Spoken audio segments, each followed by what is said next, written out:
جو نیچے دے دیا۔ نبی اور رسول۔ نبی اور رسول کیا ہیں؟ نبی اور رسول میں کیا فرق ہے؟ آج ہم جانتے ہیں۔ نبی اور رسول وہ ہیں جن کو اللہ تعالیٰ نے اس دنیا میں بھٹکے ہوئے لوگوں کو نیکی راستہ دکھانے کے لیے بھیجا تھا۔ نبی جب اس دنیا میں آئے تو نئی شریعت، نئی کتابیں، نئی قانون لے کر آئے۔ رسول جو آئے تو اسی کتابوں کو لے کر بندوں کو نیک راستے پہ چلا رہے تھے۔ نبی اور رسول ہیں اللہ تعالیٰ نے اپنے بندوں کو ہدایت کے لیے بہت سے پیغمبروں کو اس دنیا میں بھیجا۔ یہ سب پیغمبر تمام گناہوں سے پاک ہیں۔ اللہ تعالیٰ نے بہت ہی نیک بندے ہیں۔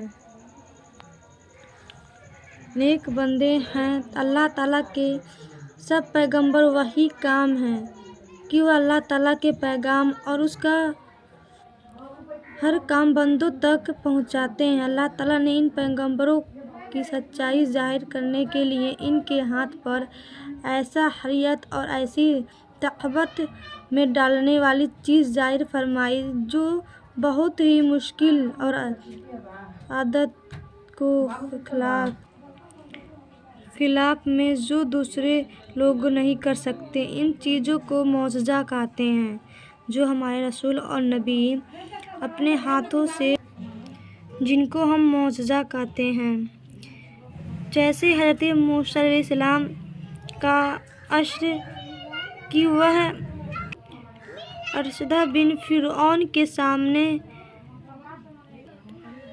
جادوگر کے سانپ کو نکالا گیا، اور حضرت عیسیٰ علیہ السلام کا مردوں کو زندہ کرنا، اور ہمارے حضور نبی صلی اللہ علیہ وسلم کو چاند کو 2 ٹکڑا کرنا، جو سورج کو واپس لوٹا دینا، کھنکیوں سے اپنے کلمہ پڑھانا، انگلیوں سے پانی کا چشمہ جاری کر دیا، یہ سب معجزات ہیں جو ہمارے نبیوں نے معجزہ دکھایا۔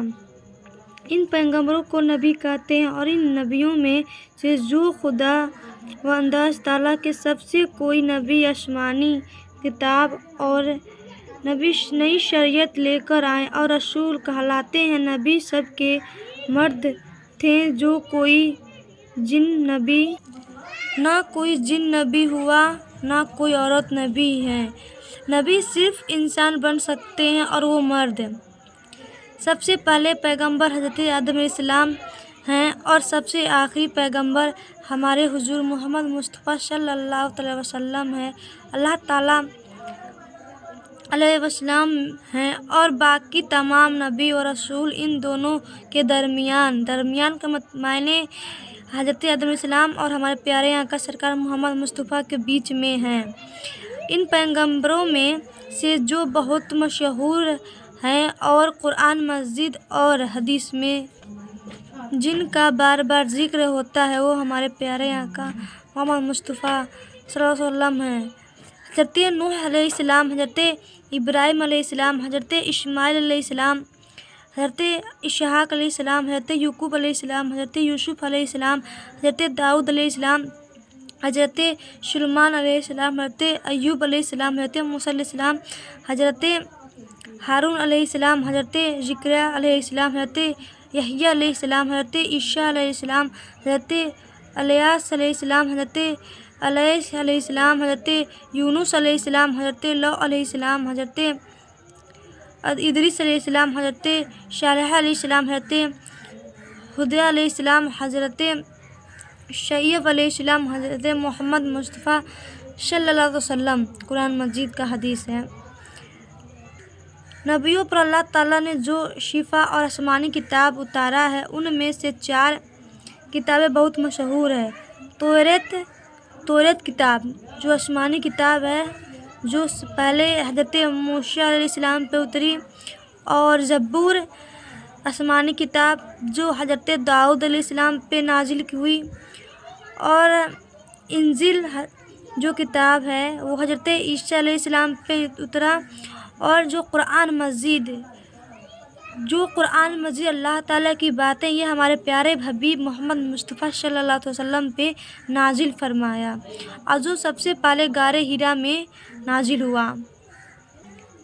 خدا کے نبیوں کی کوئی تعداد معین کرانی جائز نہیں ہے، یوں کہ اس بارے میں مختلف روایتیں آتی ہیں کہ نبی کی کسی معین تعداد پر ایمان لانے میں یہ احتمال ہے کہ نبی کی نبوت کا انکار ہو جائے یا غیر نبی کو نبی مان لیا جائے، اور یہ دونوں باتیں کافر ہیں۔ اس لیے یہ ہدایت رکھنا چاہیے کہ اللہ تعالیٰ کے ہر نبی پر ایمان لانا ضروری ہے۔ مسلمان کے لیے جس طرح اللہ تعالیٰ کی ذات و صفات پر ایمان لانا ضروری ہے، اسی طرح ہر نبی کی نبوت پر ایمان لانا ضروری ہے۔ ہر نبی اور فرشتے کا معصوم ہونا ضروری ہے۔ نبی اور فرشتے کے سوا کوئی معصوم نہیں۔ امموں کو نبیوں کی طرح معصوم سمجھا جاتا ہے۔ نبی اور فرشتے کا معصوم ہونا یہ مطلب ہے کہ اللہ تعالیٰ نے ان حضرات کو گناہ سے محفوظ رکھنے کا دعویٰ فرما لیا ہے۔